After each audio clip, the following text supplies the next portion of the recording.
Bonsoir à tous, j'espère que vous allez bien et que vous êtes en forme pour cette session de révision. Alors attention, ce soir c'est un live un petit peu particulier.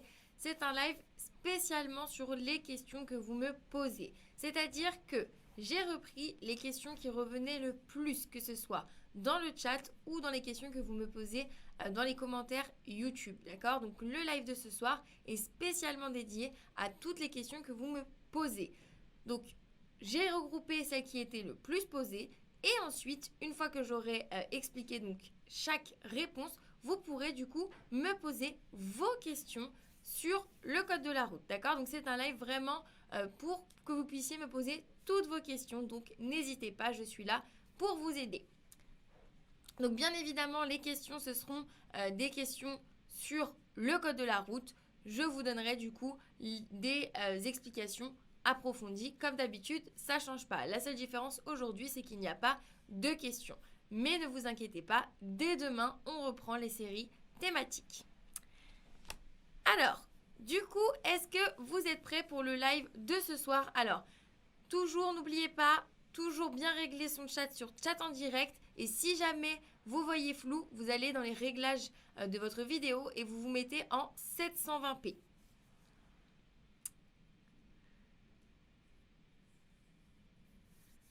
Ok, donc c'est parti, vous êtes prêts? Ok, nickel.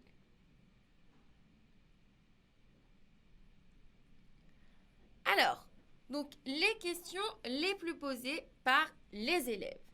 Donc première question. Donc j'ai pris la question et j'ai pris le pseudo d'une des personnes qui m'a posé ces questions que j'ai rajoutées en dessous. Donc si jamais c'est vous, n'hésitez pas à me faire un petit coucou dans le chat. Alors, première question. Quelle est la différence entre un rond-point et un carrefour à sens giratoire? D'accord? Alors, c'est une question qui revient constamment. Donc, quelle est la différence entre un rond-point et un carrefour à sens giratoire? Alors, je vous ai noté du coup les différences. Donc, la différence numéro 1, c'est la règle de priorité. Donc, priorité à gauche dans les ronds-points. Celui qui entre dans l'anneau est prioritaire. Ce que vous avez l'habitude de voir. Alors, attention, juste un petit truc avant que je commence tous les détails. Je vois qu'il y a déjà pas mal de questions dans le chat. Si je suis en pleine explication, je ne vais pas du tout voir vos questions. Donc, je détaille, je pose la question, je vous donne les explications. Et ensuite, n'hésitez pas du coup à me poser vos questions. D'accord? En rapport avec le thème de la question. Et toutes les autres questions, vous inquiétez pas, vous aurez une grosse partie aujourd'hui pour pouvoir me poser vos questions. Donc pas de panique. Alors, on a dit comment différencier un rond-point d'un sens giratoire. Déjà, ce qu'il faut savoir, c'est ce que vous avez l'habitude de voir, ce qu'on voit le plus, ce sont des carrefours à sens giratoire. Même si on les appelle rond-point, ce sont des carrefours à sens giratoire. Du coup, la différence entre les deux, on a dit priorité à gauche dans les ronds-points. C'est-à-dire que c'est celui qui va entrer sur l'anneau qui va être prioritaire. Alors que priorité à droite dans les carrefours à sens giratoire. Ça veut dire que c'est celui qui circule sur l'anneau qui est prioritaire. D'accord? Donc, pour ça, je vous ai quand même mis une image pour que vous puissiez imager. D'accord? Donc, vous voyez ici, ça c'est un rond-point. D'accord? Donc, un rond-point, on a dit priorité à ceux qui rentrent sur le rond-point. Vous voyez ici, ils ont comme une bande pour pouvoir s'arrêter. Donc, ceux qui circulent sur l'anneau vont devoir s'arrêter pour laisser passer les véhicules entrants. D'accord? Donc, ça, c'est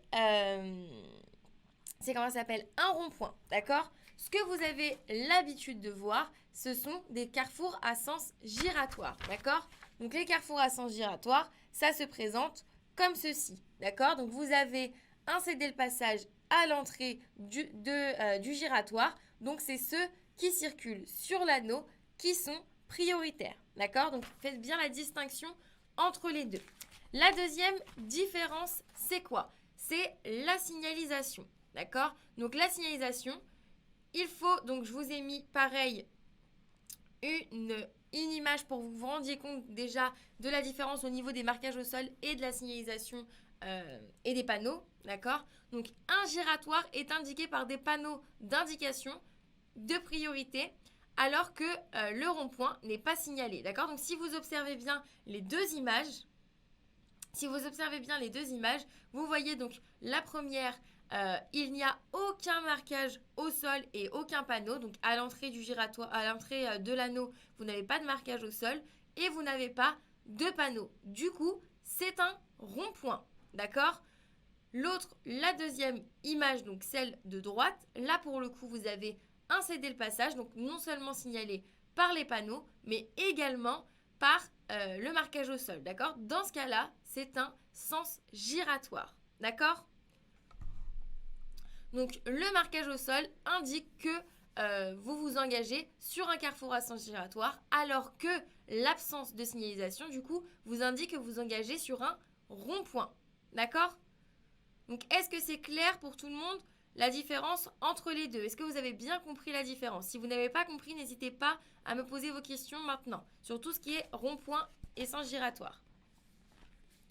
Ah, c'est Nita Scarlage qui me dit: Cassandra, aujourd'hui j'ai passé mon code et j'ai raté avec 34 sur 40. Bon, bah, c'est Nita Scarlage, c'est pas grave, tu n'en es pas très loin.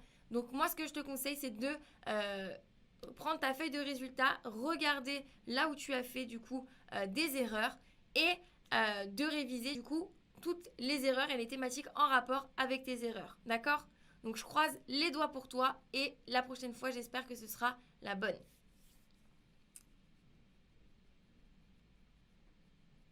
Alors Carmen Fernandez, tu me dis rond-point, pas de panneau. Exactement. Rond-point, il n'y a pas de panneau, pas de marquage au sol.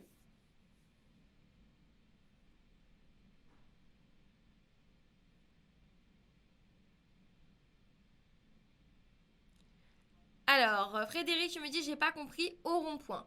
Au rond-point, ce qu'il faut retenir, c'est que, en gros, sur mon schéma, regardez, on va faire par rapport au schéma.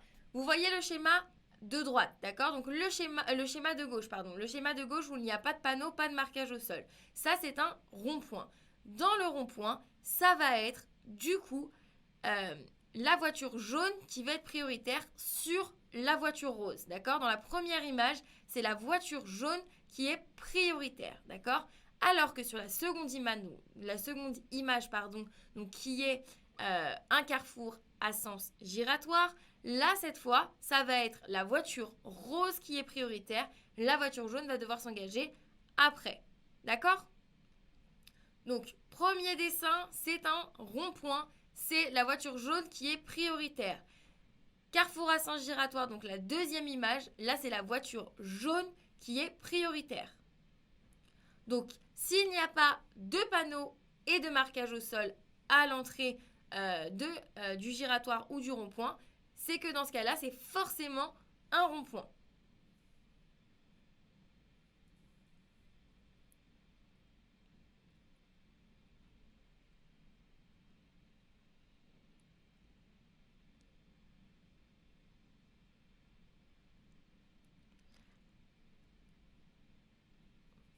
Alors, Rachida, tu me dis, j'en vois jamais des ronds-points.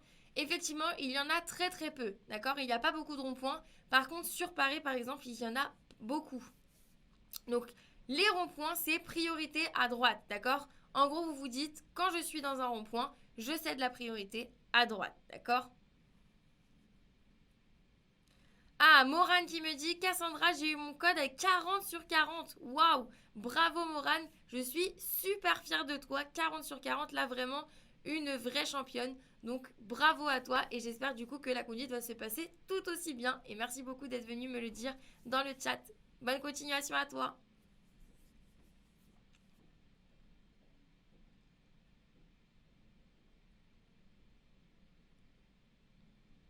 Ok, donc apparemment ça a l'air d'être un peu plus clair pour vous pour la différence entre les ronds-points et les sens giratoires. Donc on passe à la suite. Deuxième question d'un utilisateur. Donc là, cette fois, c'est Maël qui me dit quelle est la différence entre le limiteur et le régulateur de vitesse. Pareil, ça, c'est une question qui revient tout le temps. Donc, quelle est la différence entre un limiteur et un régulateur de vitesse? Donc, déjà, je vous ai mis les symboles associés aux deux. Alors, Le régulateur de vitesse, il donne la possibilité de maintenir une vitesse choisie. On va l'utiliser de préférence sur autoroute. Une fois la vitesse choisie, le pied peut être retiré de l'accélérateur, d'accord? Et au moindre freinage, il est détecté automatiquement. C'est-à-dire, le régulateur de vitesse. Je vais vous prendre un exemple concret. Imaginons que vous choisissez de rouler, de bloquer votre régulateur de vitesse à 110 km/h, d'accord? Vous allez, grâce au régulateur de vitesse, le régulateur régule votre vitesse. C'est-à-dire que à 110 km/h, vous allez rouler uniquement à 110 km/h. Donc la voiture va rouler toute seule à 110 km/h sans que vous ayez besoin d'utiliser l'accélérateur. Si jamais vous utilisez la pédale de frein, c'est-à-dire que vous voulez ralentir, ça va désactiver automatiquement le régulateur qui lui est programmé pour rouler à une seule vitesse. Donc si vous voulez ralentir, c'est que forcément, il doit se couper. D'accord? Donc le régulateur se coupe automatiquement lorsqu'on appuie sur la pédale de frein. Ensuite, le limiteur de vitesse. Lui, il va permettre de décider d'une vitesse maximale de circulation à ne pas dépasser. Lui, on va plutôt l'utiliser en agglomération, d'accord? On va plutôt l'utiliser en ville, d'accord? Il faut appuyer fortement sur l'accélérateur pour pouvoir le désactiver. C'est-à-dire, encore une fois, je vous prends un exemple concret. Je vais mettre mon limiteur de vitesse à 50 km/h. Ça veut dire que vous allez pouvoir circuler de 0 à 50 km/h. D'accord? Donc le régulateur, vous pouvez rouler à une seule allure. Le limiteur de vitesse, lui, il va vous bloquer et vous allez pouvoir rouler jusqu'à une certaine allure. Ok?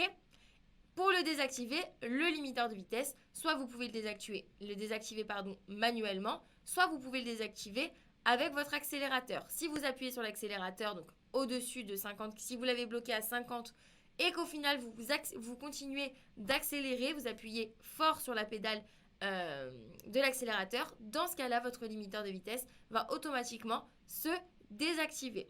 Donc je vous donne un petit moyen mémotechnique de vous rappeler la différence entre les deux. Le limiteur de vitesse, lui, il limite la vitesse, tout comme les panneaux de limitation de vitesse, d'accord? Donc pensez, limiteur de vitesse va être comme les panneaux de limitation de vitesse. Quand vous avez une limitation de vitesse à 50 km/h, vous ne pouvez pas dépasser 50 km/h, mais vous pouvez rouler en dessous. Et bien le limiteur, c'est exactement le même principe, d'accord? Donc pensez à vos panneaux de limitation de vitesse. Est-ce que du coup vous avez des questions sur le régulateur ou sur le limiteur de vitesse? Ou est-ce que c'est clair pour tout le monde?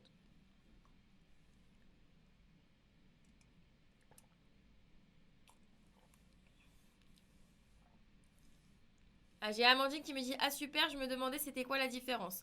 Oui, c'est une question qui revient vraiment très souvent. Alors, si on met le régulateur de vitesse en ville, c'est possible si on met la vitesse à 50. Alors, le régulateur de vitesse, effectivement, c'est possible. Vous pouvez le bloquer à 50 km/h, il n'y a aucun problème. La seule chose, c'est que si vous l'utilisez en ville, le régulateur, il va ne servir à rien. Pourquoi? Parce que le fait d'utiliser un régulateur en ville, en ville, il se passe beaucoup de choses. Il y a des feux rouges, il y a des stops, il y a des piétons, il y a tout ça. Du coup, vous allez être amené à utiliser votre pédale de frein souvent. Et je vous le rappelle, quand on utilise la pédale de frein, ça désactive le régulateur de vitesse. Donc, on n'utilise pas le régulateur de vitesse en ville, ça ne sert à rien. Vaut mieux utiliser le limiteur de vitesse.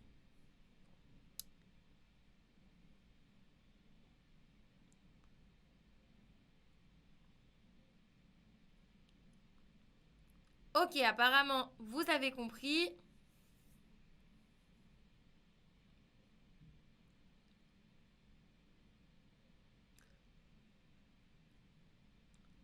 Vous pouvez remontrer les symboles. Pas de souci, je redescends, je vous remonte les symboles. Donc, le symbole du régulateur de vitesse, vous avez vu, c'est une flèche qui pointe une seule allure. Alors que le limiteur de vitesse, là, c'est une flèche qui vous montre que vous pouvez circuler jusqu'à une certaine allure. D'accord?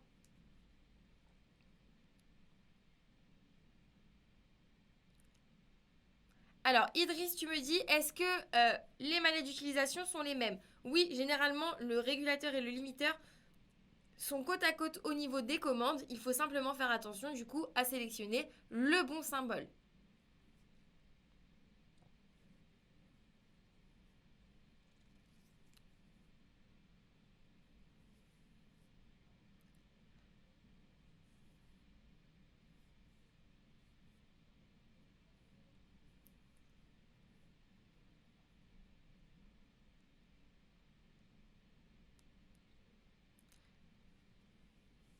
Ok, donc pas d'autres questions là-dessus.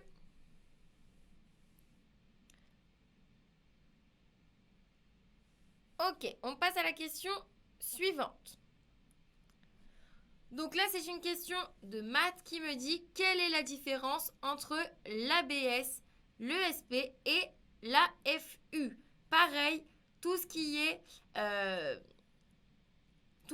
Alors, attendez, il y a des questions qui arrivent un peu tard, donc je réponds aux questions.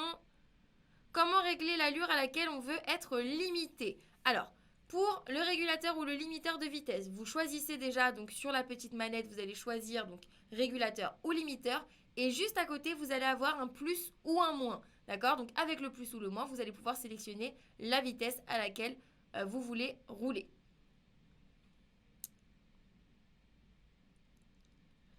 Et là, tu me dis, c'est déjà inclus dans les voitures. Alors, euh, pour le limiteur et le régulateur de vitesse, c'est uniquement sur les véhicules récents. Les anciens véhicules n'ont pas cette option.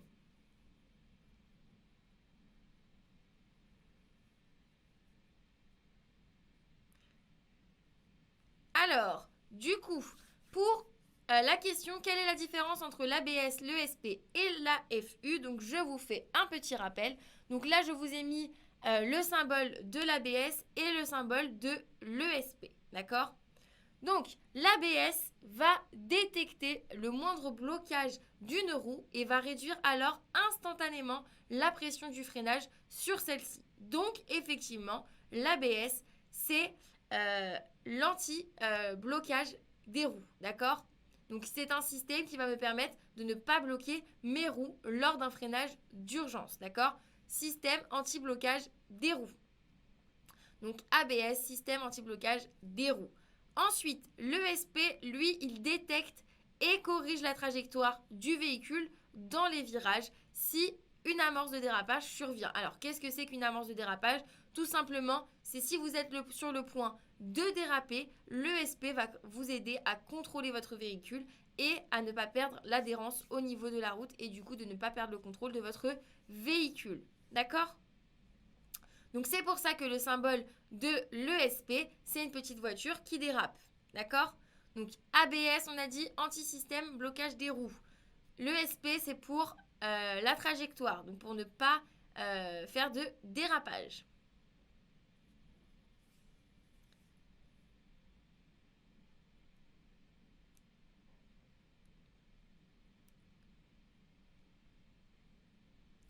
Ensuite, donc l'AFU. L'AFU, lui, il permet d'amplifier le freinage sans bloquer les roues. Attention, il ne remplace pas l'ABS, il vient compléter les actions de l'ABS. D'accord? Donc l'ABS va empêcher à vos roues de se bloquer lors d'un freinage d'urgence. L'AFU, lui, va permettre d'amplifier le freinage, mais toujours sans bloquer les roues. Donc il va venir compléter l'ABS et non le remplacer. Attention, parce que ça, c'est des questions qui tombent au code. Ils peuvent vous demander justement si l'AFU peut remplacer ou non l'ABS. Donc retenez bien ça.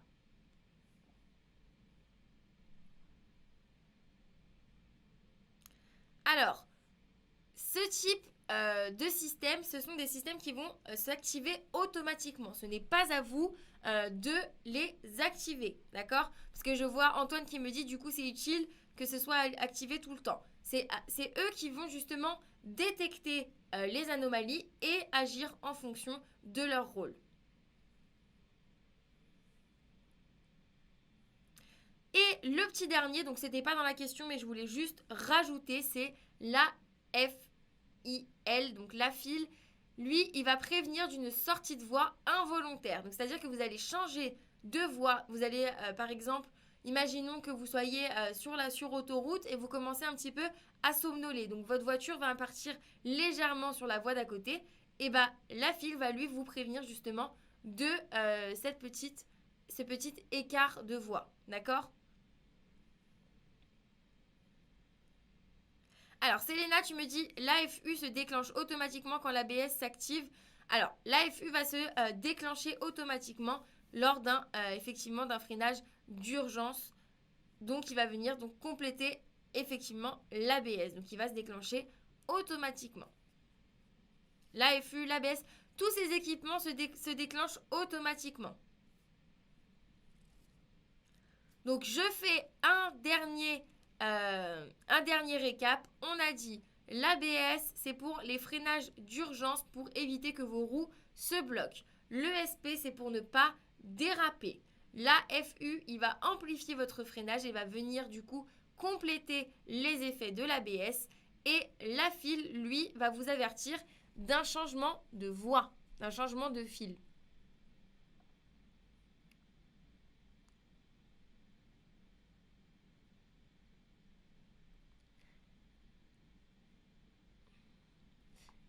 ABS, c'est en anglais, c'est ça. Oui, c'est ça, Rachida. ABS, c'est en anglais.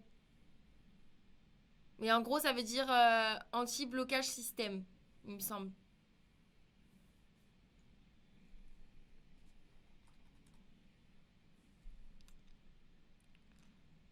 L'ESP peut être désactivé manuellement. Oui, l'ESP peut être désactivé manuellement sur certains véhicules. Peut-être tous, il faudrait que je revérifie. Mais en tout cas, oui, c'est possible de désactiver l'ESP. Alors, Magassa, tu me dis l'ESP et la file sont presque pareils. Non, c'est deux choses totalement différentes. Le SP va vous empêcher de déraper, d'accord? Donc, c'est-à-dire que vous êtes par exemple dans un virage, vous perdez le contrôle de votre véhicule, donc votre voiture va, ce qu'on appelle chasser, d'accord? Donc, elle va déraper. Le SP va vous empêcher justement ce dérapage et perdre le contrôle. La file, c'est ce que je vous disais tout à l'heure, si par exemple vous êtes sur autoroute et que vous commencez à piquer du nez, donc à être fatigué, dans ce cas-là, vous allez mordre par exemple un petit peu donc sur la bande d'arrêt d'urgence ou sur la voie d'à côté. Là, fil va justement vous permettre de comment ça s'appelle de vous avertir de ce changement de fil qui n'est pas prévu, d'accord? Étant donné que vous n'avez pas mis votre clignotant, pour lui, il se dit ah, il y a un souci. Donc, je le préviens qu'il y a un souci.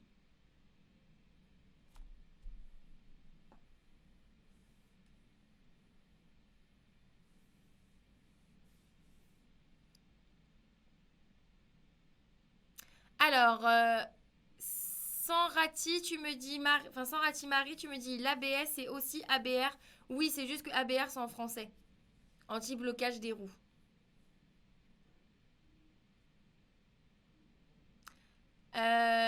Victoria, tu me dis, tout comme le limiteur et le régulateur, ces options sont disponibles que sur les nouveaux véhicules. Exactement, ce sont des systèmes qui sont uniquement sur les véhicules récents.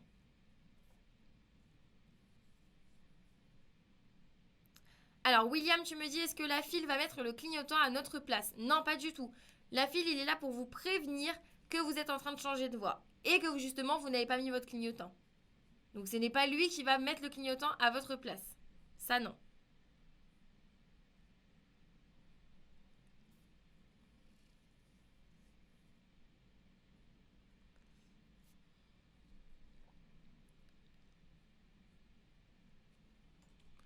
Est-ce que vous avez d'autres questions là-dessus?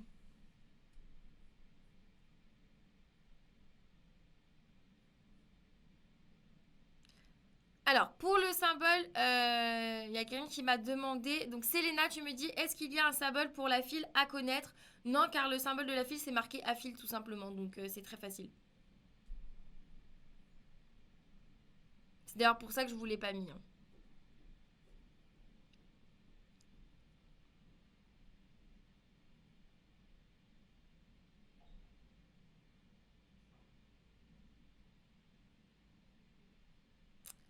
Alors, Aurélie, tu me dis donc, quand on parle de pluie et que la route est plus dangereuse, on peut activer l'ESP. Exactement. Donc, le mieux, c'est quand même de garder votre ESP toujours activé. Ne le désactivez pas, c'est mieux. Maintenant, si effectivement il est désactivé, lorsqu'il pleut, activez-le. ça sera plus sécuritaire.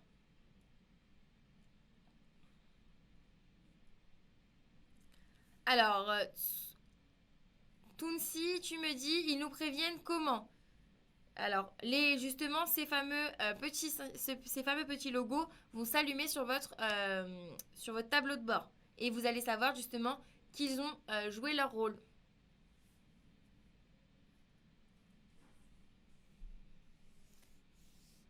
Ok, on passe à la question suivante. Quelle est la différence entre une piste et une bande cyclable? Me demande Émilie. Rachida, tu me dis, est-ce que vous avez le panneau de danger chaussée glissante? Je voulais voir la ressemblance. Alors oui, Rachida, je suis d'accord avec toi. Alors, je n'ai pas le panneau, je suis désolée. Mais par contre, effectivement, c'est le même logo. C'est le même logo qui se trouve sur la chaussée glissante et le logo de l'ESP. C'est exactement pareil. Donc, quelle est la différence entre une piste et une bande cyclable, me demande Émilie. Et c'est une question qui revient donc très souvent. Donc, il faut savoir, les bandes cyclables se trouvent sur la chaussée. Alors, je vous ai mis une petite image pour que vous puissiez vous rendre compte. Donc, les bandes cyclables se trouvent sur la chaussée. Elles sont signalées du coup par un marquage au sol, soit une ligne continue, soit une ligne discontinue.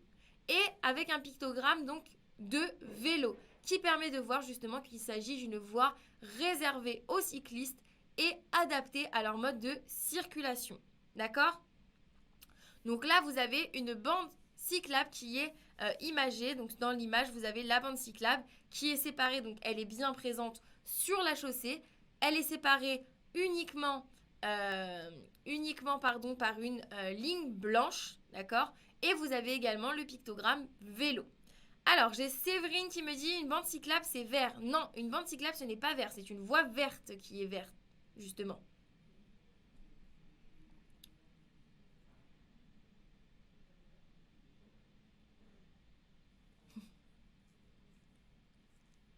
Est-ce que vous avez des questions sur la bande cyclable?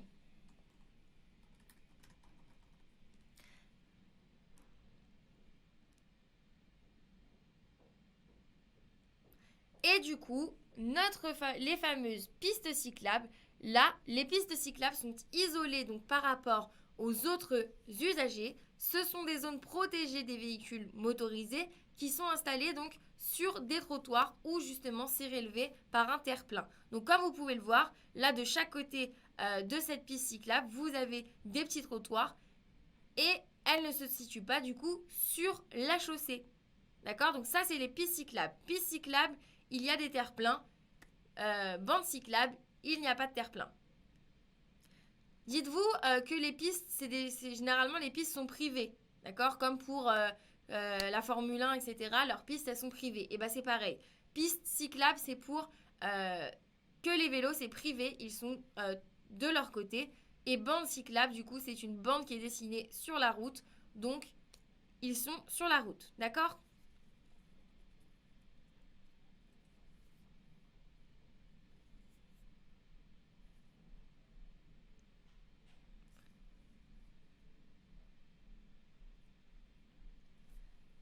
Ok, donc on passe à la question suivante.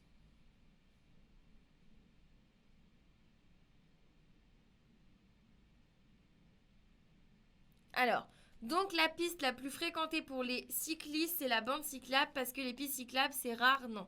Oui, exactement, Christa. Ce que vous voyez, ce qui est le plus fréquent, ce sont les bandes cyclables, d'accord?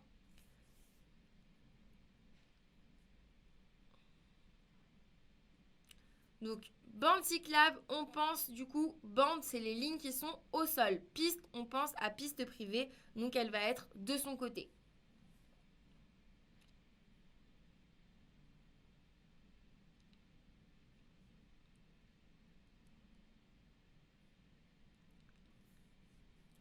Alors, bonsoir Cassandra, est-ce que les cyclistes peuvent circuler sur le trottoir sans que ça soit une piste cyclable? Non, ils ne peuvent pas circuler sur le trottoir si ce n'est pas une piste cyclable. Mohamed, tu me dis pour les bandes cyclables, est-ce que c'est autorisé pour les motos? Non, c'est uniquement réservé aux cyclistes.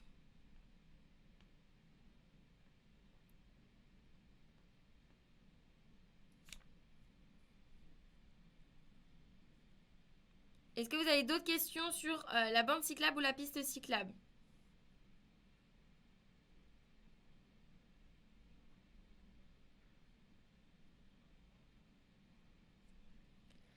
Ok, donc maintenant, on va passer à la question suivante. Sébastien, tu me dis une bande cyclable n'est pas obligatoire. Alors, j'ai pas très bien compris ta question. N'est pas obligatoire pour qui?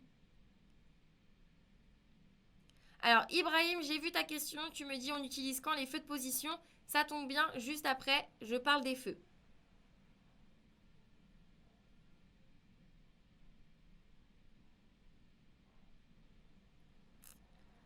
On peut dépasser une voiture sur une piste cyclable. Alors non, sur une piste cyclable, il est censé y avoir que des cyclistes. Il ne peut pas y avoir de voitures étant donné qu'on l'a dit, c'est séparé donc par des petits trottoirs. Donc non, on ne peut pas dépasser une voiture sur une piste cyclable étant donné qu'elle n'a rien à faire sur la piste cyclable.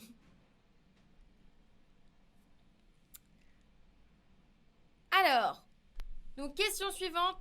Peux-tu me faire un rappel des feux et leur utilisation, s'il te plaît, Cassandra? Me demande Louis. Donc ça, pareil, les feux, c'est quelque chose qui revient constamment. Je vous ai fait déjà 2 lives spécialement sur l'utilisation des feux. Mais j'ai décidé de vous faire un petit récap, encore une fois, ce soir. Alors, petit récapitulatif. Les feux de position, ils permettent d'être vus uniquement. D'accord? Donc ils ne permettent seulement d'être vus par les autres usagers.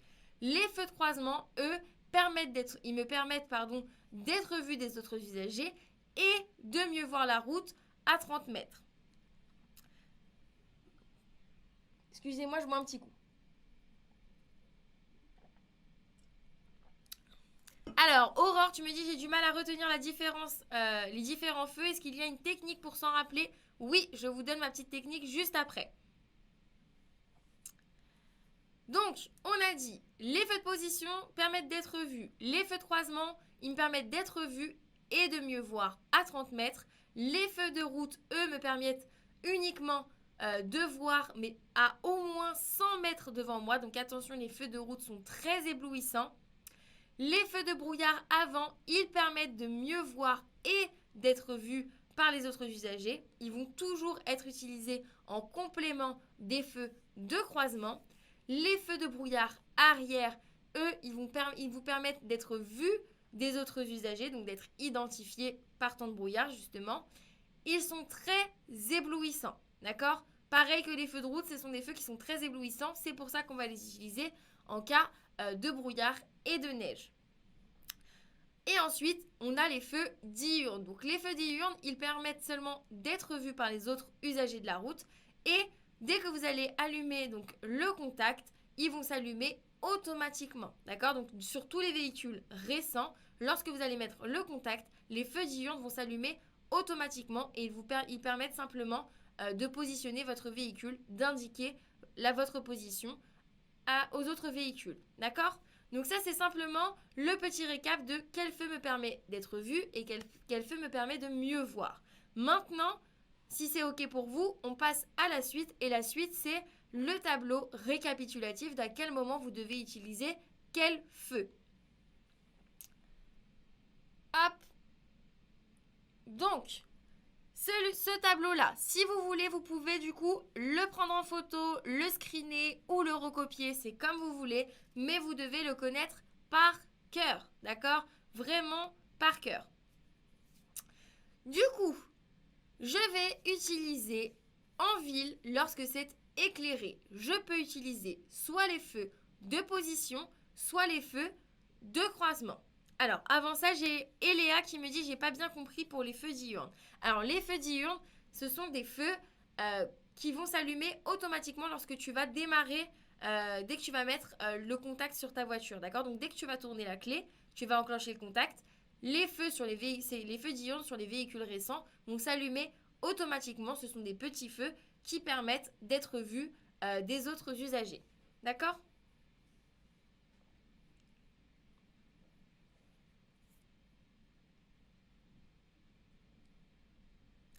Du coup, on en était en ville éclairée. Je peux utiliser soit les feux de position, soit les feux de croisement. Attention, le jour du code, pour vos questions code, faites bien attention à la tournure de la phrase. Si on vous pose la question en ville, lorsque c'est éclairé, je peux utiliser quel feu? Il va falloir répondre feu de position et feu de croisement. D'accord? Si on vous pose la question en ville, lorsque c'est éclairé, il est préférable d'utiliser quel feu? Là, vous répondez donc feu de croisement. Donc faites bien attention. Généralement, ils vont vous poser je peux utiliser quel feu? Quand il y a deux propositions, deux possibilités, vous devez obligatoirement répondre les deux possibilités. Ensuite, en ville, lorsque ça n'est pas éclairé, qu'il n'y a aucun éclairage, on va utiliser les feux de croisement ou les feux de route. Encore une fois, faites bien attention à ça. Si vous avez la question, on va répondre feu de croisement et feu de route. D'accord? Les deux sont possibles. Vous pouvez utiliser les deux en ville lorsque ça n'est pas éclairé.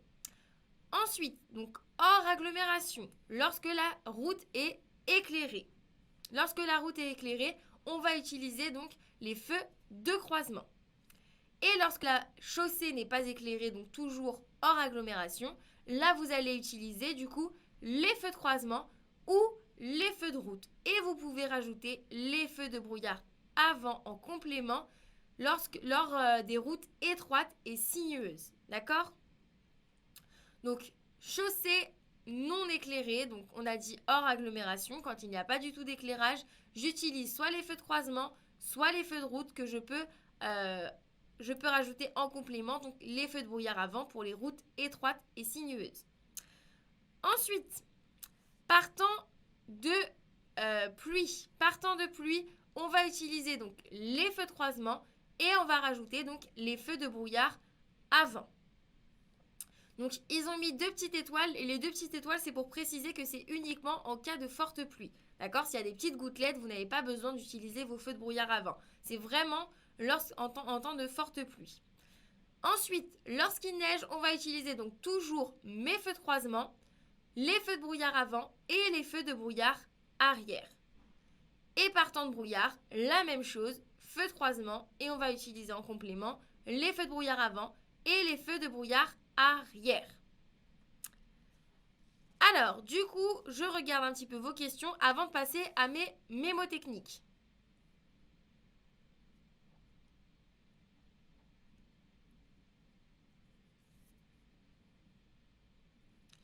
Alors, Saïd, tu me dis les feux d'angle, c'est comment? Les feux d'angle, c'est lorsque tu vas tourner ton volant, les feux d'angle vont justement s'adapter et du coup éclairer. En fonction du côté où tu vas tourner ton volant, ça va éclairer de ce côté-là.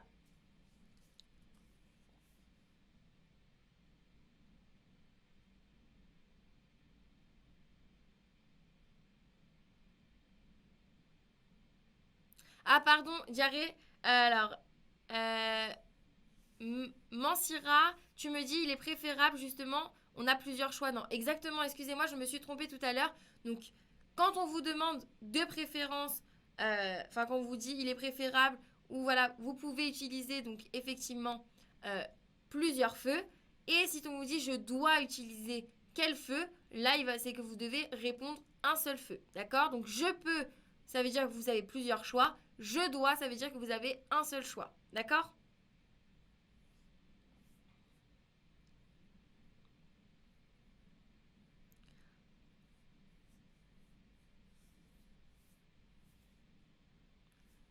Alors, Alexandre, tu me dis c'est quoi déjà les feux diurnes? Les feux diurnes, c'est ce que j'ai expliqué tout à l'heure. Ce sont des feux qui vont s'allumer automatiquement lorsque vous allez allumer donc le contact de votre véhicule. D'accord? Dès que vous allez tourner la clé, c'est des petits feux qui vont s'allumer pour positionner votre véhicule. Alors, donc dans le chat, je vois qu'il y a beaucoup de personnes qui sont en train, il y a 2 personnes qui du coup me posent leurs questions d'affilée. Comme je l'ai dit, pendant le cours, je réponds uniquement aux questions en rapport avec le cours. Toutes les autres questions, j'y réponds à la fin du live. Donc, on passe à la suite. On va passer donc au moyen mémotechnique. Donc, le moyen mémotechnique pour les feux.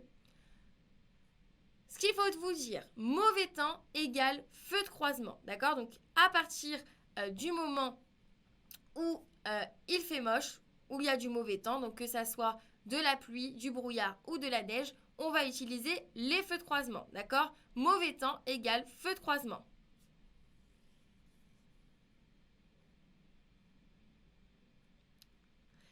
Alors, JH, tu me dis, mais s'il y a plusieurs possibilités vraies et qu'ils me disent je dois. Alors, attention, quand on va vous dire je dois, par exemple, vous allez avoir une image, donc hors agglomération, il n'y a pas du tout, il n'y a aucun éclairage, mais vous avez un véhicule qui arrive en face.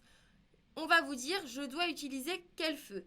Dans ces conditions-là, vous allez devoir utiliser uniquement les feux de croisement. Même si vous êtes hors agglomération et qu'il n'y a pas d'éclairage, là, vous allez répondre uniquement les feux de croisement, car il y a un véhicule qui arrive en face. Donc, qui dit si je croise un autre usager, je passe en feu de croisement. Donc, même si vous pouvez utiliser soit les feux de route, soit les feux de croisement hors agglomération lorsqu'il n'y a pas d'éclairage, là, dans la situation, vous allez utiliser uniquement les feux de croisement. D'accord? Donc faites bien attention à bien observer vos images avant de répondre. C'est pour ça que je vous dis attention au je dois ou je peux.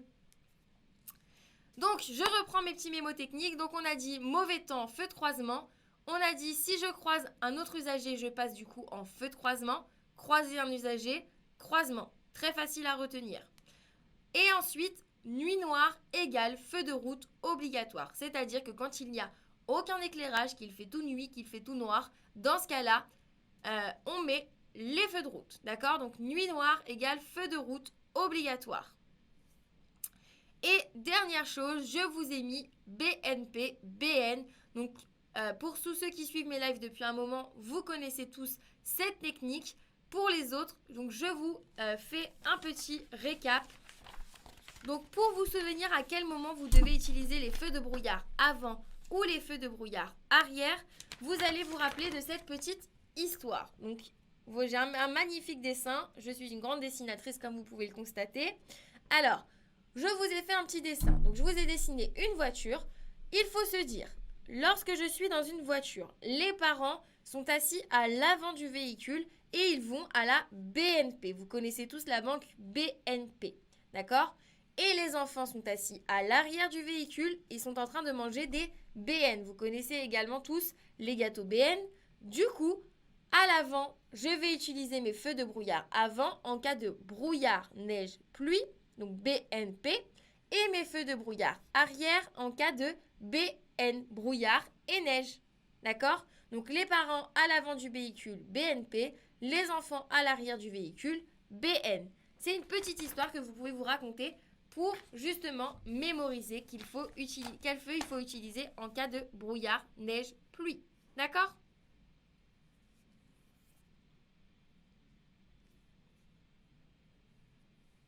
Donc voilà pour les moyens mémotechniques. On passe à la question suivante. Quelle est la différence entre un stationnement gênant, dangereux et abusif ? Me demande Martha. Alors, Martha et les autres, bien évidemment, un stationnement dangereux. Donc c'est un stationnement à proximité des intersections, des virages, des sommets de côte et des passages à niveau. D'accord ? Donc dangereux, c'est que ça va engendrer donc un danger imminent. Ensuite, un stationnement gênant, c'est un stationnement sur un passage piéton, une piste cyclable ou une voie réservée par exemple au bus. Si vous vous stationnez dessus, vous allez gêner la circulation, la progression des autres usagers. Du coup, c'est un stationnement gênant. D'accord ? Si je gêne la progression, c'est que c'est un stationnement gênant. S'il y a un risque d'accident, c'est un stationnement dangereux.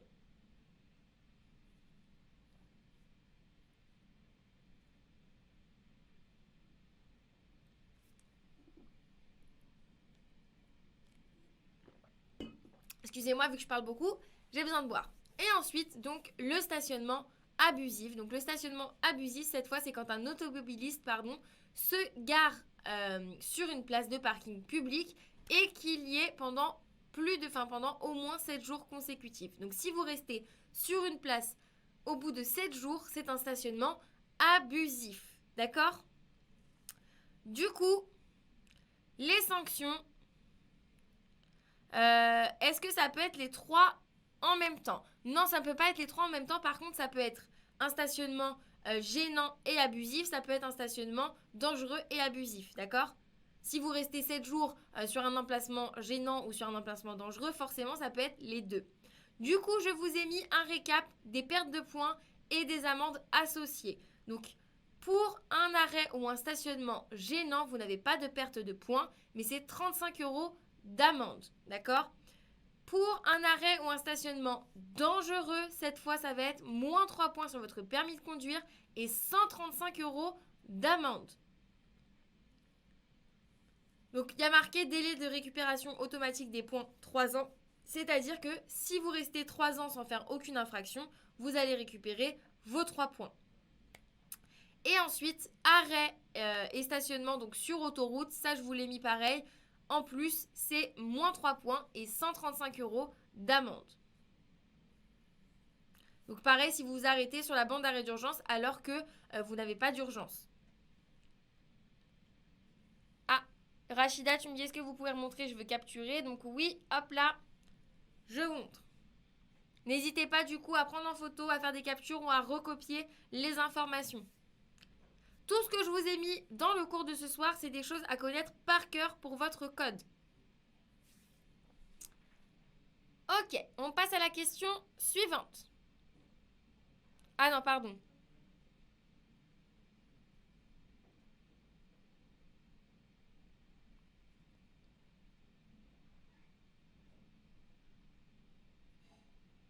La sanction pour abusif, c'est la fourrière. Pour ceux qui me demandent. La sanction pour un stationnement abusif, ça va être une amende et la fourrière. Donc vous allez devoir payer en plus le placement en fourrière qui coûte très très cher. Je crois que c'est à peu près 170 € la journée.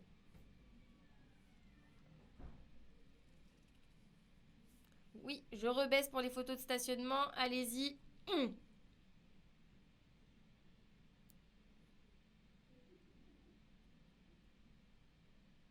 Nina, tu me dis les 3 stationnements sont interdits. Exactement.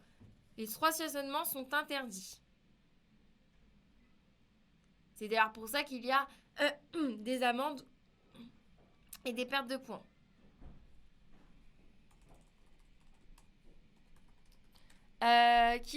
Kiwi do Brésil, tu me dis l'amende est de combien? 135 € d'amende pour un stationnement abusif. Plus, comme je vous ai dit, si à part à la fourrière, vous devez payer la fourrière.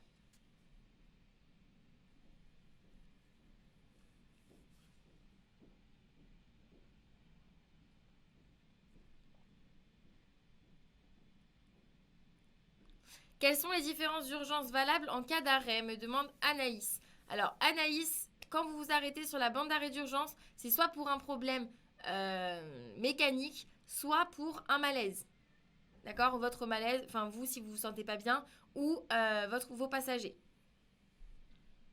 Ce sont les deux seuls cas qui vous autorisent à vous arrêter sur la bande d'arrêt d'urgence. Allez, on passe à la question suivante. Question de Julien qui me dit quelle est la différence entre une autoroute et une route à accès réglementé? Ça c'est pareil, je crois que j'y ai le droit dans tous mes lives. À chaque fois on me demande la différence entre une autoroute et une route à accès réglementé. Alors, une route à accès réglementé, sur les routes à accès réglementé, vous pouvez trouver des intersections, des carrefours à sens giratoire ou des ronds-points. D'accord? Elles sont gratuites et la vitesse est limitée à 110 km/h. Donc ça, c'est les routes à accès réglementé. On a dit, il peut y avoir des intersections. Elles sont gratuites et la vitesse est limitée à 110 km/h. Et pour les autoroutes, là, cette fois, donc pareil, je vous ai mis également donc, le panneau associé aux autoroutes.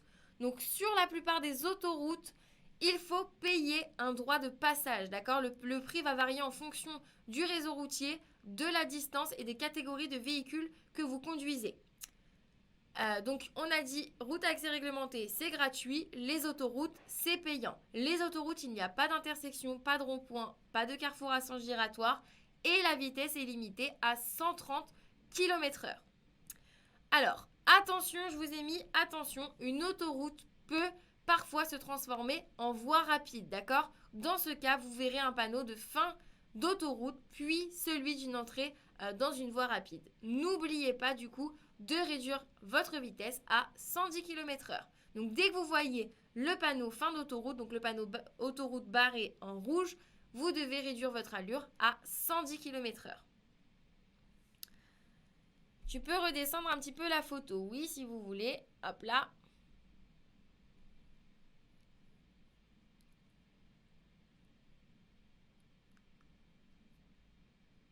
Ah, pardon Angela qui me dit tu vas trop vite. Donc je réexplique doucement. On a dit route à accès réglementé.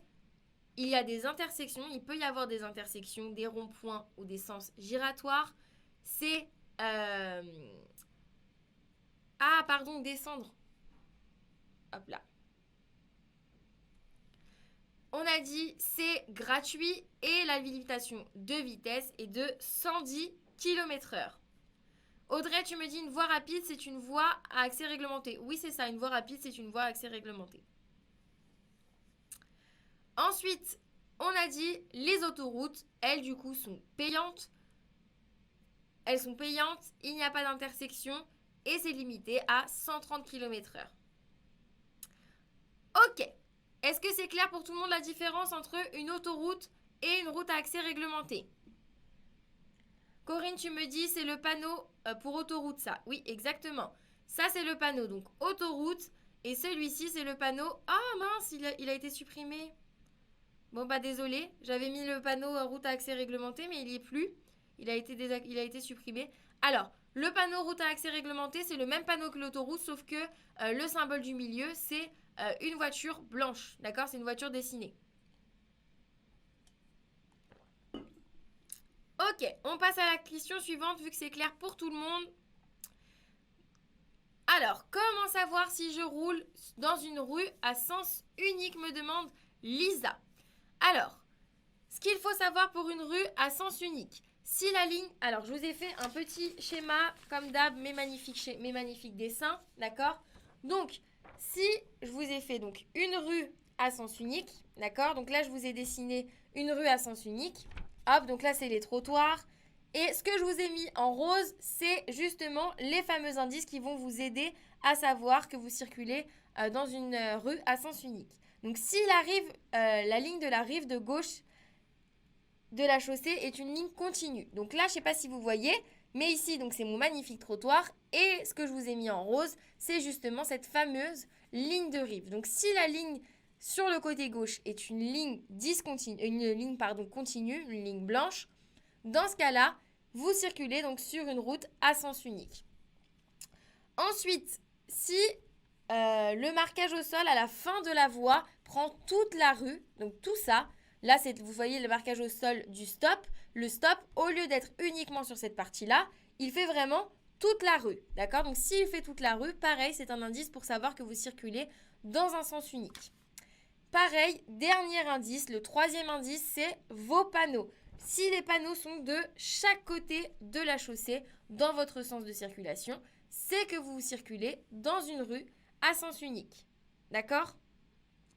Donc, on a dit la ligne blanche le long du trottoir à gauche. Ça veut dire rue à sens unique. Si vous avez donc les panneaux de chaque côté de votre rue, pareil, sens unique. Et si au bout de votre rue, vous avez donc le marquage au sol qui prend toute la rue et non la moitié, c'est que c'est également une rue à sens unique. Donc, lors de vos questions code, quand on vous demande si vous circulez dans une rue à sens unique ou non et qu'il n'y a pas de panneau, retenez ces trois indices, d'accord? La ligne blanche sur le côté, le marquage au sol au bout, est-ce qu'il fait toute la route ou pas? Et les panneaux, d'accord? Il y aura forcément un de ces trois indices pour que vous puissiez répondre à votre question.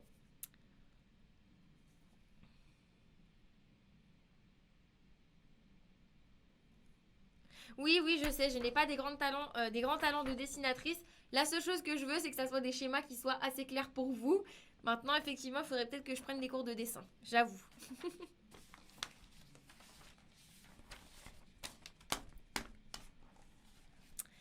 Alors,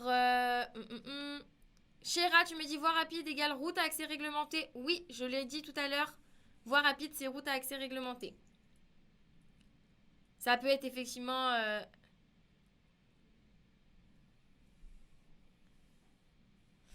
Ok. Donc, dernière question. Et ensuite, je passe à vos questions, à vous. Donc, comment... Thomas qui me dit, comment savoir si je suis en ou hors agglomération? Pareil, ça, c'est des questions que vous me posez souvent. Car, du coup, pendant les questions code, des fois, vous n'avez pas forcément de panneaux qui vous indiquent si vous êtes en agglomération ou hors agglomération. Du coup, je vous donne les indices pour pouvoir repérer. Ils vont par exemple vous dire, dans cette situation, à combien ma vitesse va être limitée. Donc, il faut savoir si vous êtes en ville ou hors agglomération. Donc déjà, je vous ai mis le récap de ce que c'est que agglomération et hors agglomération, parce que pareil, c'est des questions qui reviennent souvent. Donc agglomération, ça veut dire ville, vous êtes en ville. Hors agglomération, ça veut dire que vous êtes en dehors de la ville. Donc en agglomération, il faut repérer la présence des trottoirs, des habitations ou des rues. D'accord? Donc s'il y a des rues, s'il y a des trottoirs, s'il y a des habitations, ça vous indique que vous circulez du coup en ville. Si vous circulez du coup hors agglomération, là, il n'y aura du coup pas de trottoir, mais plutôt des accotements. D'accord? Donc les accotements, c'est ce qui se trouve de part et d'autre de votre route. D'accord? Généralement, donc c'est en terre, de l'herbe, etc. Mais en tout cas, ce ne sont pas des trottoirs. D'accord? Donc hors agglomération, il n'y a pas de trottoir, ça va être des accotements. Et vous allez avoir du coup plutôt des champs, une forêt, d'accord? Il n'y a pas d'habitation autour. Pas d'habitation, pas de trottoir, des champs, forêt est égal hors agglomération. D'accord?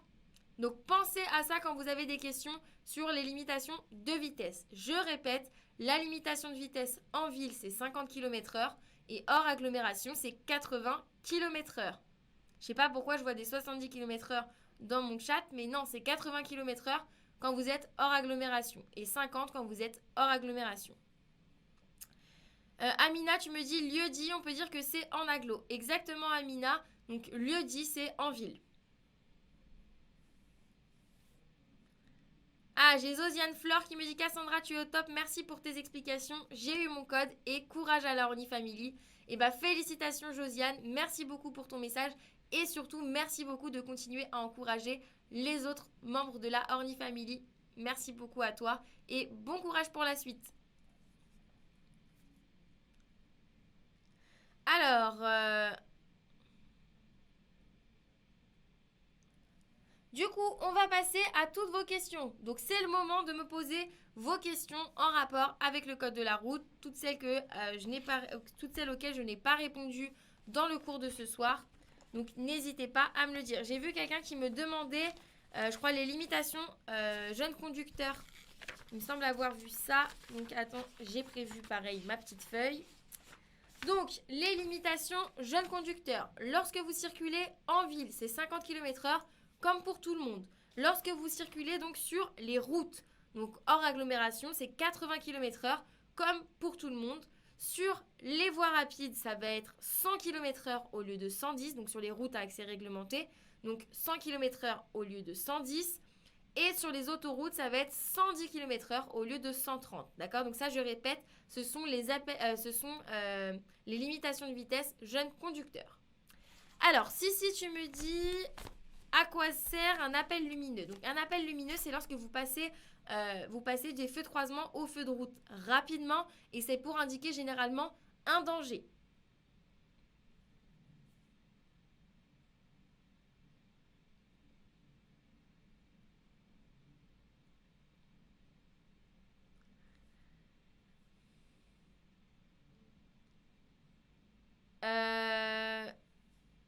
Damati, je n'ai pas compris ta question. Est-ce que tu peux la reformuler s'il te plaît?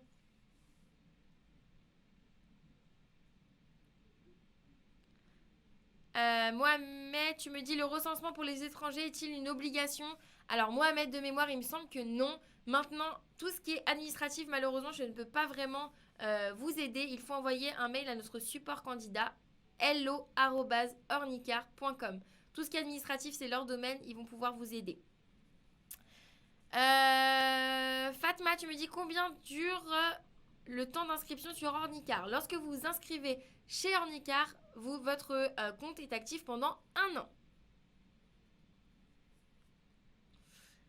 Endai, tu me dis, est-ce que hors agglomération, on peut rouler à 90 km/h? Non, on ne peut pas rouler à 90 km/h. La limitation de vitesse est 80 km/h. Alors, Corinne, j'ai vu ta question. Tu me dis, c'est quoi la différence entre un ralentisseur, Dodan et Chosidou? Ce n'est pas que je ne veux pas te répondre, c'est juste que je n'ai pas les images. Il va falloir que je te montre pour que tu puisses comprendre. Donc, ce que je te propose, c'est que si demain tu es là au live, je te prépare ça et je te montrerai donc à la fin du live la différence entre les trois. D'accord? Je te préparerai les images. Je suis désolée, là, j'ai pas prévu.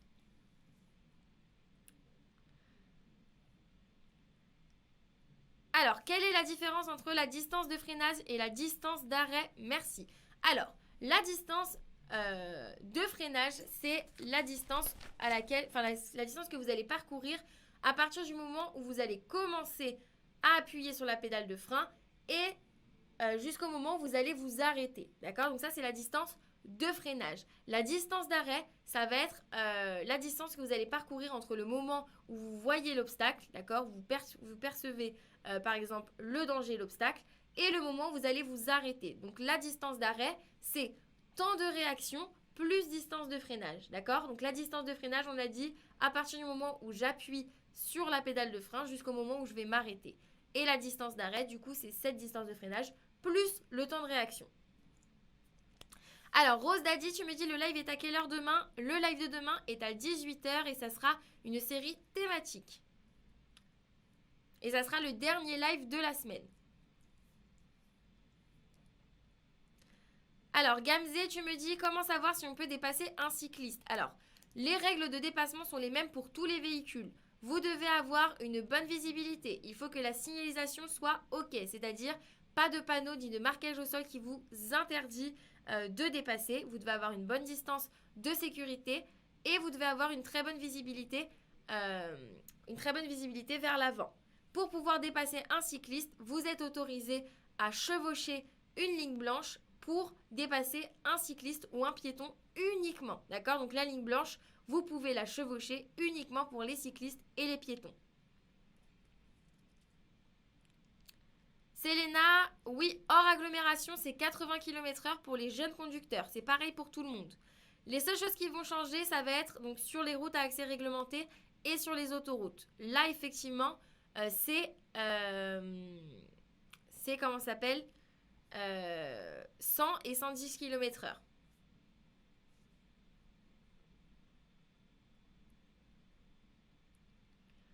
Karen, tu me dis, t'as promis de me répondre. Oui, mais est-ce que tu peux me reposer ta question? Parce qu'il y a beaucoup de questions qui défilent dans le chat et je ne fais pas exprès de ne pas vous répondre, c'est juste que je ne vois pas vos questions.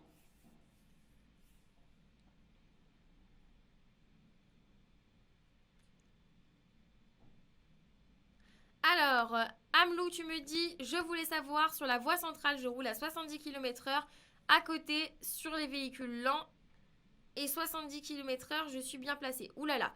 Alors, sur les autoroutes, voie pour véhicules lents, c'est 60 km/h, d'accord? La voie de droite et la voie du milieu n'ont pas de vitesse minimale, d'accord? Donc, la seule chose qu'il faut retenir, c'est que vous ne devez pas gêner la circulation. Par contre, la voie tout à gauche, donc je vous le rappelle, la voie centrale et la voie de gauche sont faites uniquement pour dépasser. Dans la voie de gauche, la vitesse minimale est 80 km/h, d'accord? Donc, voie pour véhicules lents, c'est 60 km/h. Les autres voies n'ont pas de limitation minimale, étant donné qu'il ne faut juste pas gêner la progression des autres véhicules. Et la voie tout à gauche, la vitesse minimale est de 80 km/h.